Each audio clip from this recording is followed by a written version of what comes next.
میں حیرت زدہ ہو جاتا ہوں جب کوئی کہتا ہے کہ بہت مشکل ہے، یہ کیسے ہوگا۔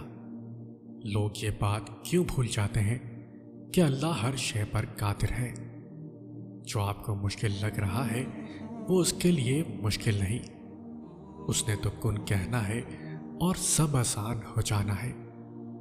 بس بندے کا کام ہے کہ وہ صبر کرے، دعا کرے، یہ نہ سوچے کہ بہت مشکل ہے۔ مردہ زمین اور مردہ دلوں کو صرف اللہ ہی زندہ کر سکتا ہے، صرف اللہ کا قرآن کر سکتا ہے۔ تو بجائے مردہ دل کا ڈپریشن لینے کے، کیوں نہ اللہ سے کہہ دیا جائے کہ آپ مدد کریں، مجھ سے تو نہیں ہو رہا، تو کیا اللہ مدد نہیں کرے گا؟ اللہ کے سامنے اپنی کمزوریوں کا سچے دل سے اعتراف کیا کرو، وہ انہیں تمہاری قوت بنا ڈالے گا اور انہی سے تمہیں مضبوط کرے گا۔ بے شک اللہ ہر شے پر قادر ہے۔ ہو سکتا ہے اللہ نے جو تم سے لے لیا ہو اسے ہی بہتر بنا کر تمہیں لوٹا دیا جائے۔ زندگی کے ہر موڑ پر جہاں امتحان ہوتے ہیں وہیں اللہ کی مدد بھی موجود ہوتی ہے۔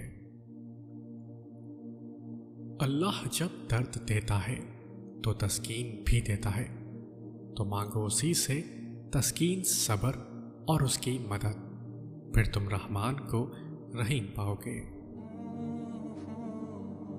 امید جب اللہ سے جڑی ہو تو ٹوٹنے کا امکان نہیں ہوتا۔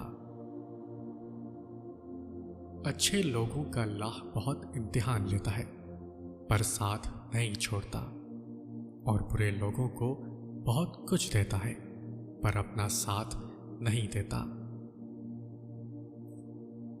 حضرت علی رضی اللہ عنہ فرماتے ہیں، جو شخص اللہ تعالیٰ سے مدد چاہتا ہے اللہ تعالیٰ اس کی مدد ضرور فرماتا ہے۔ فرمان مصطفیٰ صلی اللہ علیہ وسلم ہے، جو اپنے بھائی کی پوشیدہ مدد کرنے کی طاقت رکھتا ہو اور وہ اس کی پوشیدہ مدد کرے تو اللہ تعالیٰ دنیا و آخرت میں اس کی مدد فرمائے گا۔ اللہ تعالیٰ قرآن کریم میں ارشاد فرماتے ہیں، اے ایمان والو، صبر اور نماز کے ذریعے مدد طلب کرو، بے شک اللہ صبر کرنے والوں کے ساتھ ہے۔